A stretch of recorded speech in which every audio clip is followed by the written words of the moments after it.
Bonjour, bienvenue dans ce point bourse du 20 octobre 2023. Je rappelle que les informations et analyses données sur cette chaîne sont données à titre indicatif et ne peuvent pas être considérées comme un conseil en investissement. L'investissement boursier est risqué et vous êtes responsable de tous les investissements que vous faites. Alors on va commencer par l'or aujourd'hui et la confirmation, hein, on l'avait joué ici le rebond sur le métal précieux, notamment avec le support des 1800, 1820 environ. On le voit à chaque fois, ça avait été bien travaillé. Et le fait d'y revenir ici dans une phase un peu de correction, un peu à l'excès, hein, parce qu'on avait ici une belle zone de congestion qu'on avait fini par casser vers le bas. Là, c'était vraiment une porte d'entrée idéale. Et puis, on a eu après le conflit israélo-palestinien qui est venu encore doper les performances de l'or. Alors, depuis le rebond, on en est à plus de quasiment 10% en, en 2 semaines. Donc c'est plutôt intéressant.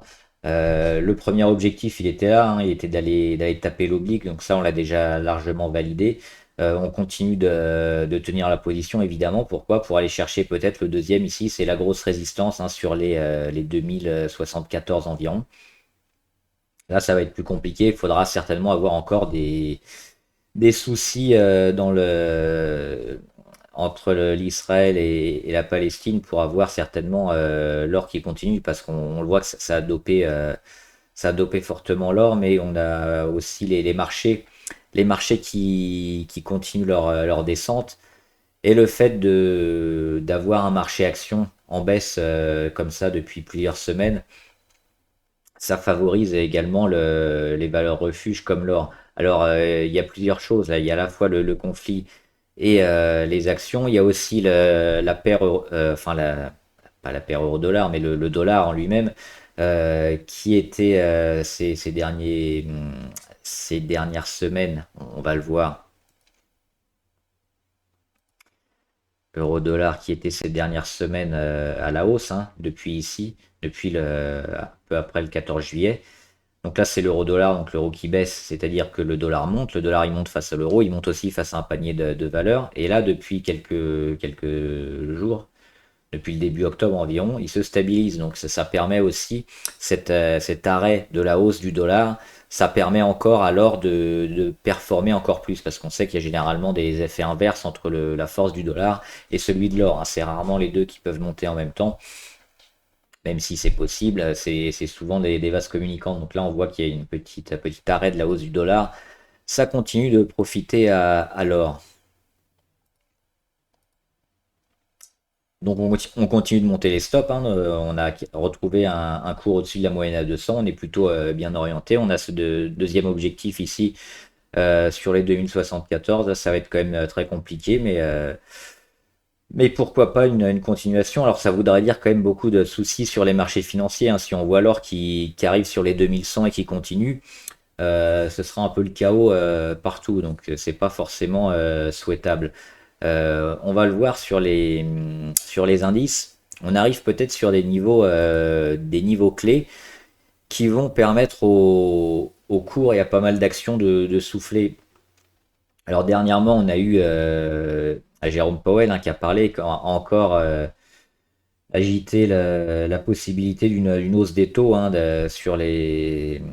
pour les banques centrales au niveau de la Fed. Donc on s'y attendait, hein, quand on connaît le bestiau, il est toujours plutôt assez orienté sur une politique agressive en matière d'inflation. Et alors que je le retrouve, le dos, il est où? Il est ici.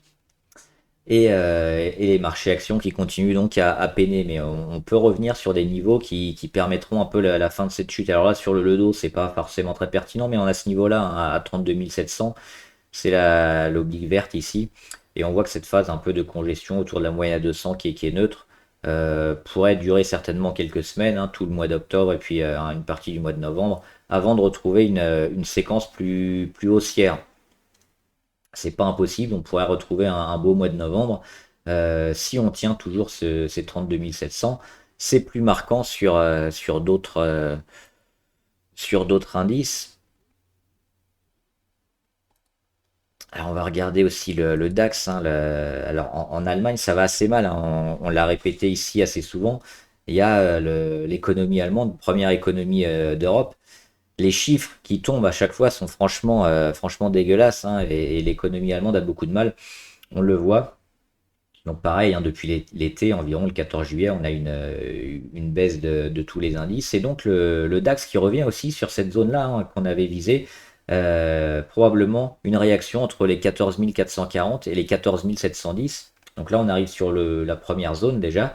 C'est potentiellement une zone de réaction aussi pour l'indice allemand.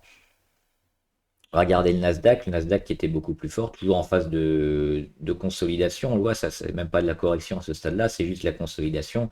On aura une grosse conso ici sur les 13 700, mais on aura peut-être une réaction avant, hein. Le Nasdaq toujours plutôt fort et assez résilient. Euh, à suivre donc, et pour retrouver un allant très haussier sur les technologiques, mais il faudra recasser les 15 000 environ à ce stade, voire un peu moins, hein, si on continue de tergiverser, ce qui nous amènerait un peu plus tard dans l'année, au mois de novembre. Mais actuellement, c'est ces niveaux-là, au niveau des 15 000, hein, qu'il faudra casser vers le haut pour le Nasdaq. Et donc sur le CAC, on revient enfin aux 6 800. C'est la zone, hein, qu'on avait joué, c'était l'objectif quand on avait shorté l'indice français. On le voyait, hein, depuis la fin juillet, et puis en plusieurs fois, on s'est mis en VAD sur l'indice parce que tous les indicateurs techniques, euh, et aussi les chiffres économiques nous l'indiquaient qu'on allait avoir un peu plus qu'une consolidation, hein, une grosse correction. Donc les 6008, ils sont atteints depuis aujourd'hui. On va zoomer, c'est l'oblique verte ici, on va y retourner, hein, c'est hop l'oblique verte ici du premier rebond. Alors les flèches rouges ici, c'est l'invasion de la Russie en Ukraine.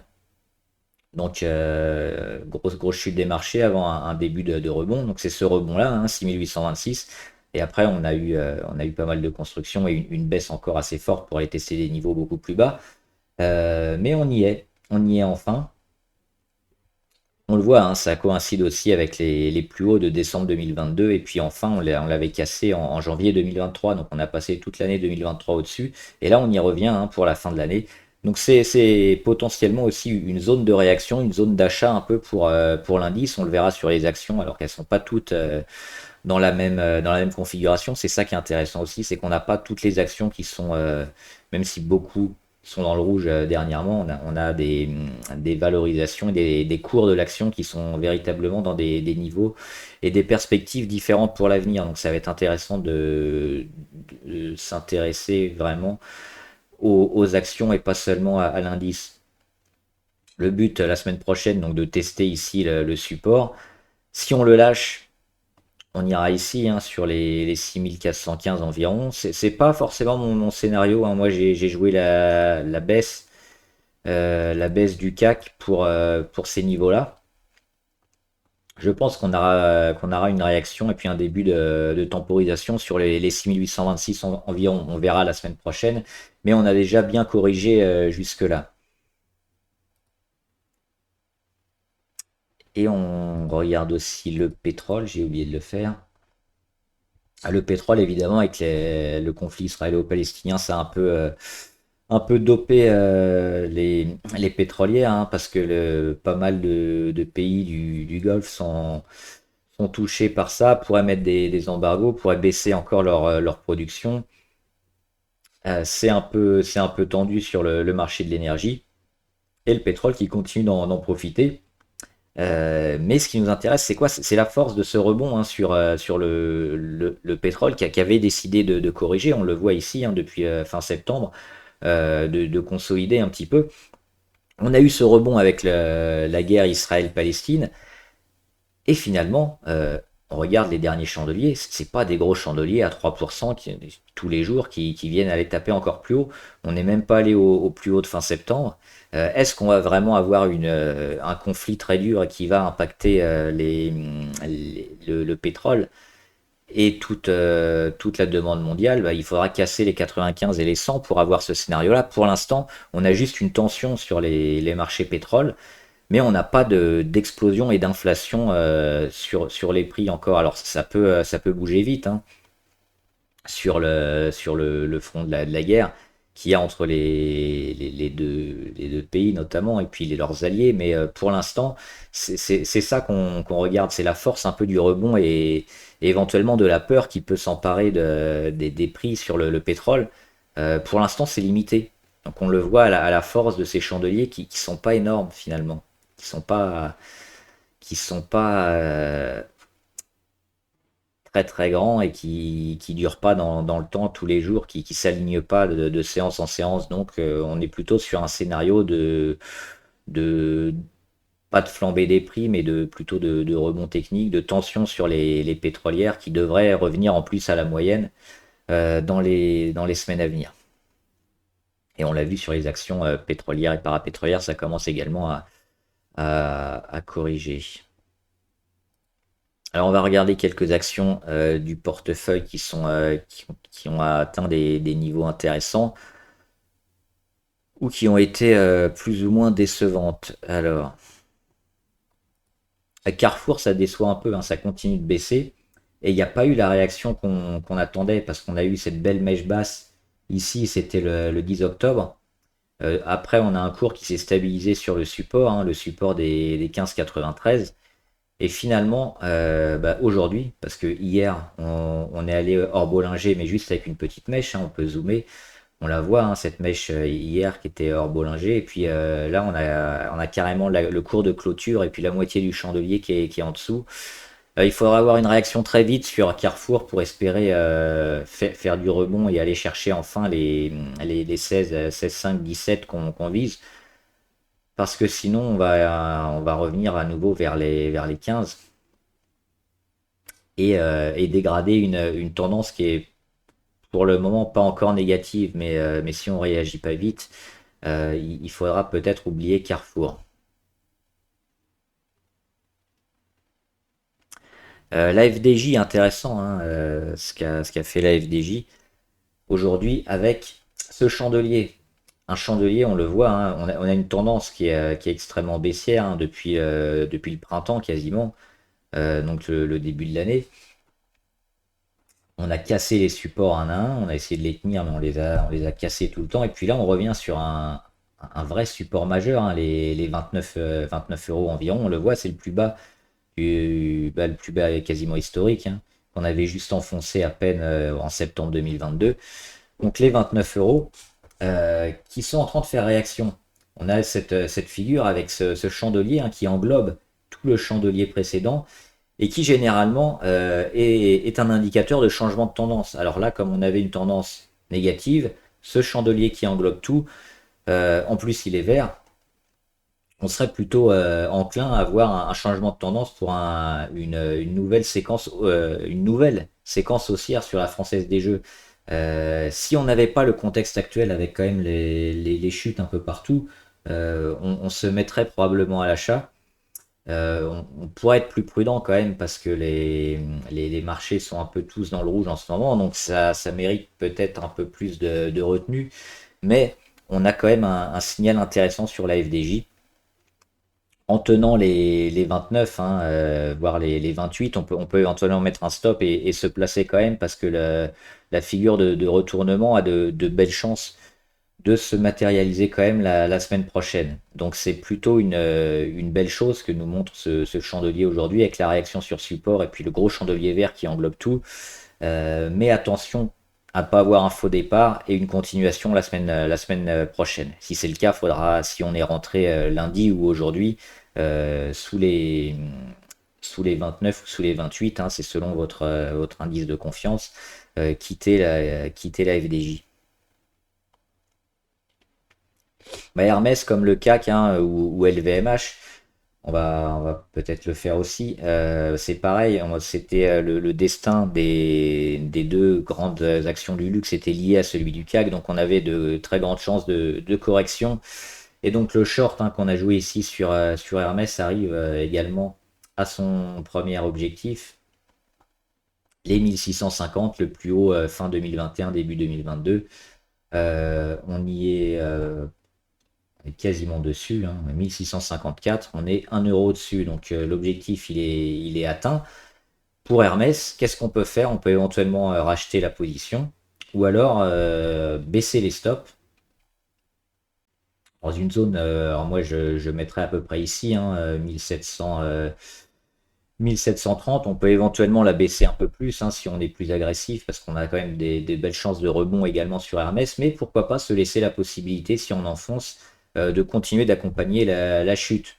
Je pense qu'il faudra voir les deux premières séances assez intéressante et pour voir véritablement si on va avoir une réaction à la fois sur le CAC, sur Hermès, sur LVMH, ce sera un peu la même chose. Si on commence à avoir du rebond, je pense qu'on aura un arrêt de la chute et puis des constructions qui vont se mettre en place pour la fin de l'année et nous offrir probablement un rallye haussier à Noël, comme c'est souvent le cas au mois de décembre. Par contre, si on vient à casser cette zone des 1650, ben on reste en short dessus et puis on espérera aller vers les 1500. On va regarder rapidement LVMH. LVMH qui est l'action la plus pondérée, hein, sur le CAC, donc qui impacte énormément le graphique du CAC 40. C'est pareil, c'est les 660. Donc le premier objectif il était là, hein, sur les 739 et puis là on est carrément sur l'objectif ultime, hein, 660. C'était le scénario très, très optimiste. On en a encore un exceptionnel qui serait ici sur les 587. Pas impossible, mais pour moi, on a fait le plus gros de la descente quand même maintenant sur LVMH, sur le CAC aussi. On retrouve des niveaux qui devraient être achetés, qui devraient être défendus. Et donc, on aura la réponse la semaine prochaine. À Imeris, très intéressant Imeris parce qu'elle arrive enfin, ici on le voit, on va dézoomer, sur le support des 24,59. Ça avait rebondi ici juillet 2022, août 2022. C'est un support qui est encore plus lointain que 2021. Donc je, je ne le mets pas. Et là on y revient, on le voit. Et on commence à avoir des petits chandeliers verts. Alors la tendance n'est pas encore faite. Mais on le voit au niveau des indicateurs, hein, la MACD, on a quasiment plus d'histo rouge, on attend l'inversion de tendance, retrouver les histos verts, le croisement de lignes, et là ce sera probablement le début du rebond pour aller taper les 28 et peut-être mieux. Donc ce qu'on peut faire sur Imeris, c'est guetter ça. L'inversion de tendance niveau MACD, hein, retrouver des histos verts. Le RSI, le retrouver au-dessus des 30, parce que là on est quand même vachement bas, hein, ça fait quasiment un mois qu'on est sous les 30 niveau RSI, c'est très bas et c'est surtout très long. Ça fait un moment qu'on est sous les 30, donc c'est généralement un moment où il ne faut pas investir. Mais dès qu'on va repasser au-dessus des 30, euh, possiblement signal d'achat, hein, pour jouer à minima le rebond technique et peut-être une recovery sur Imeris. Les minières, une minière alors, qui est plutôt sur le métal précieux, mais pas sur l'or, qui a certainement pas mal de rebonds à faire. On le voit avec ce graphe. Elle a perdu en 3 mois et demi près de 30%. Donc c'est une descente assez fulgurante qui mériterait au moins un rebond au prorata pour aller chercher peut-être les 29, 29,5. Alors calerait un peu décevant, hein. Moi je suis toujours à l'achat, je suis pas plus inquiet que ça sur cette valeur. J'avais dit, hein, qu'il y avait une première réaction possible ici sur les 22. J'avais acheté. On n'a pas eu cette réaction. On a eu cette deuxième jambe baissière pour aller chercher cette zone entre les 16 et les 20 en gros. Donc qui avait été bien travaillé, hein, ici fin d'année 2022 et puis printemps-été 2023. Et on y revient à la fin d'année 2023. Donc c'est pareil, c'est cette zone-là qui devrait être bien achetée. Si on veut être plus prudent, qu'est-ce qu'on surveille? Cette oblique-là, hein, l'oblique de correction, actuellement, elle est sur les 20 environ, un peu en dessous des 20. On a également l'oblique sur les plus hauts du RSI, qui le jour où elle va casser devrait annoncer la hausse du cours à venir. Et puis sinon, toujours au niveau RSI, on voit qu'on était sous les 30 et qu'on en est sorti.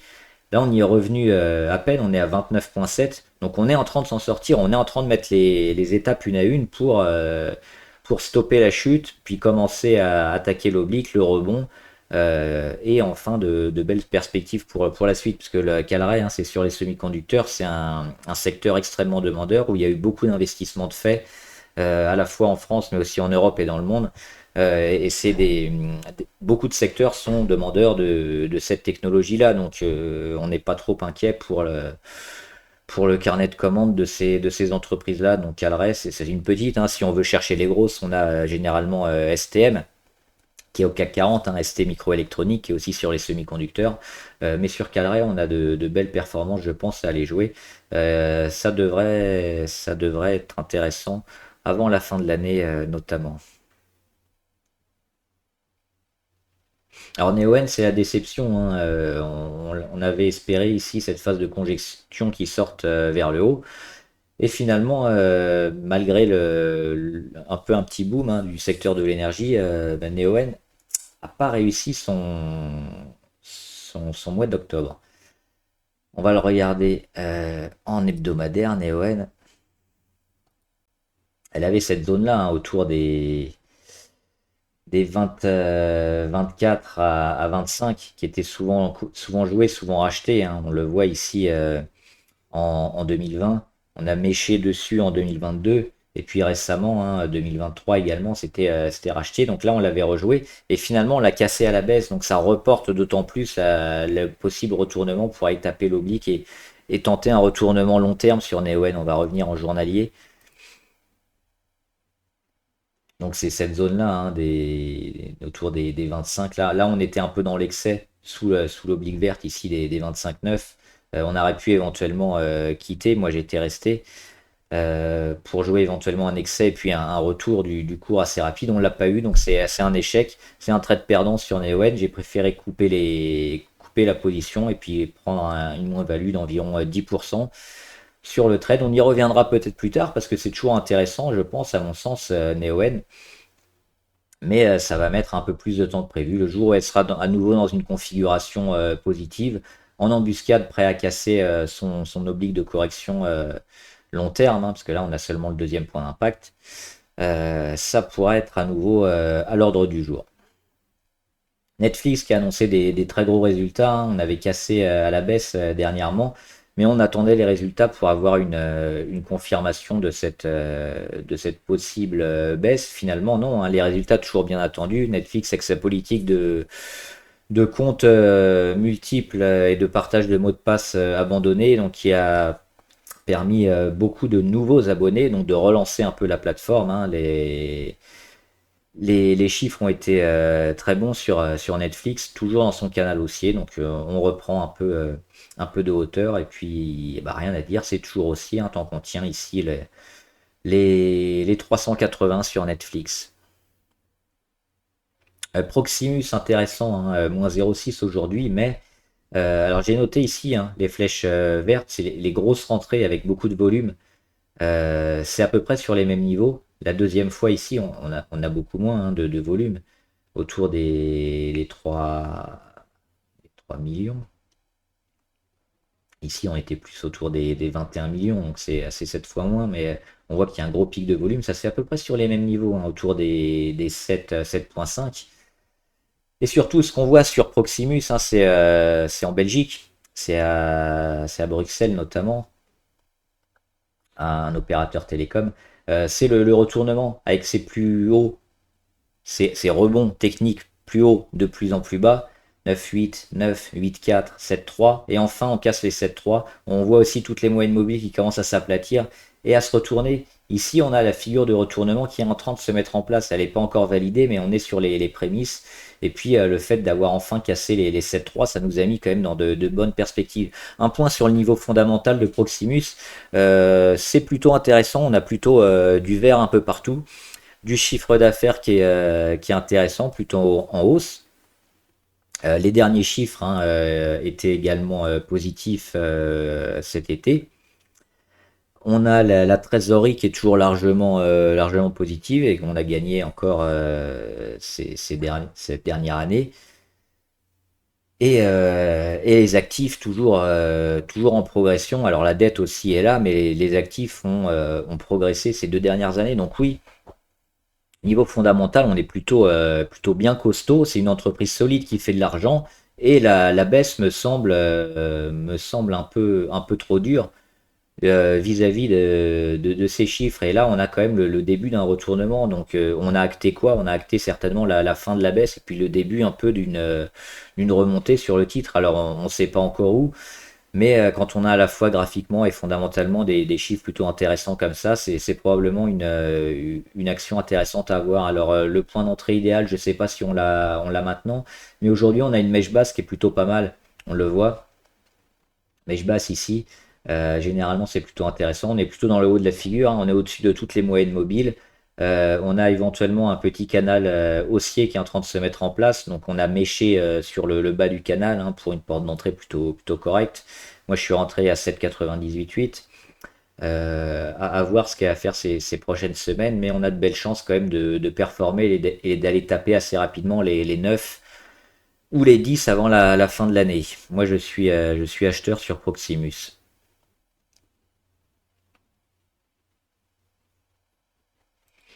Sanofi qui déçoit un peu, pour autant c'est pas catastrophique non plus, hein. On a tapé à nouveau un plus haut historique, on n'a pas réussi à maintenir la cadence, mais on est revenu sur les moyennes, celles à 100 et 150.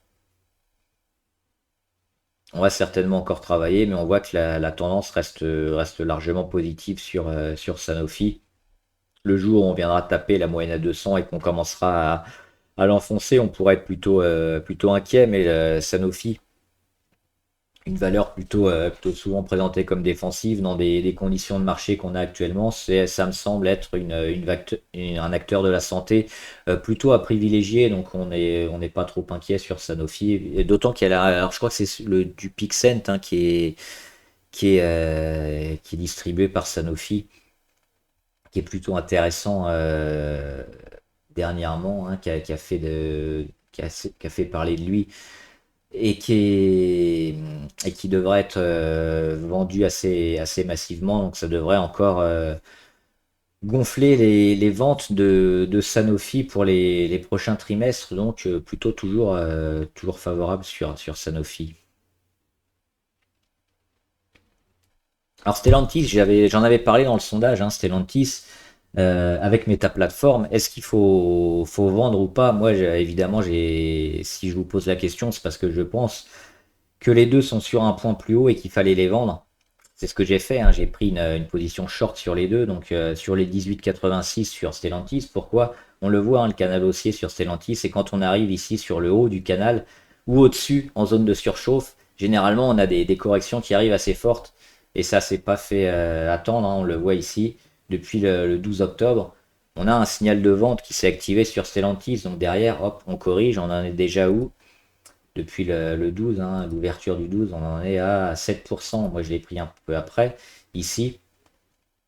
L'objectif, alors ça remet pas en cause la tendance qui est plutôt forte, mais on a également des grèves, hein, qui sont sur pas mal de constructeurs automobiles, dont Stellantis. Ça va pas aider, forcément.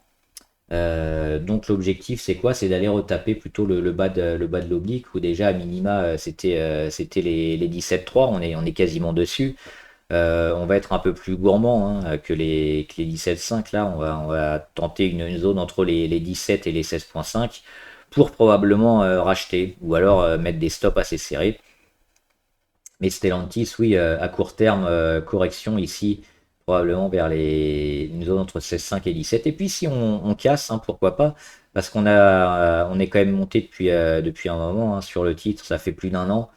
Peut-être une correction un peu plus sévère sur les 15, sur les 15 euros. Alors ça serait le scénario ultime. Mais déjà, on va suivre jour après jour le titre et puis baisser les stops. Et juste, oui, pour Meta Platform, hein, pour compléter, le double échec ici sur les 326, janvier 2022, août 2023, et juste après, octobre 2023. Donc là, on a quoi après ce double échec? Une tendance qui est en train de se confirmer à la baisse. Quand on a comme ça des doubles tops sur des mêmes niveaux et puis une tendance qui va à la baisse, généralement on va chercher les supports les plus proches. Donc éventuellement ici les 276 environ, voire des zones autour des 250. Donc toujours pareil, hein, sur Meta Platform, moi je suis en short et j'aviserai le jour où on viendra sur ces niveaux-là. Et Tesla qui a annoncé des résultats, c'était hier je crois, pas terrible. pas terrible. On avait une belle phase de congestion éventuellement pour partir, on l'a pas eu, mais on revient là aussi sur des niveaux pivots, des supports très forts, comme sur le CAC 40 qu'on a vu en début de vidéo. Sur Tesla, on revient où? Ben, on revient là sur les 206. On dézoome, c'est ici. C'est vraiment une zone super importante sur Tesla. Et donc pareil, la semaine prochaine, ça peut être intéressant de voir un peu le comportement de l'action sur cette zone-là, à savoir éventuellement une porte d'entrée si on a une réaction, un support moyenne à 200 pour repartir vers le haut. On pourrait éventuellement se mettre en position pour jouer dans un premier temps l'oblique ici, donc c'est un trajet qui se ferait environ d'ici jusque là, ça ferait quasiment 20%, ce qui est déjà plus que très bien. Et si ça casse, bah, là c'est jackpot. A contrario, si dans cette zone-là on n'arrive pas à la tenir et qu'on casse le support à 206, on pourrait jouer Tesla à la baisse et donc aller chercher les 153. Donc a priori, ça devrait se matérialiser la semaine prochaine ou début novembre. Mais je pense que autour de la semaine prochaine, on aura déjà une belle indication sur Tesla. Et là, on est sur des niveaux pivots, donc c'est super intéressant d'investir sur ces niveaux-là, parce qu'on a une marge et une probabilité après à la hausse ou à la baisse qui sont importantes, et également dans le temps, ça va pas, ça a peu de chances de zigzaguer. On verra la force des indicateurs et des chandeliers, mais on ne sera pas coincé sur une action qui fait rien pendant pas mal de temps. D'où l'intérêt de bien noter comme ça les zones pivots et leur dépassement, hein, leur cassure à la hausse ou à la baisse.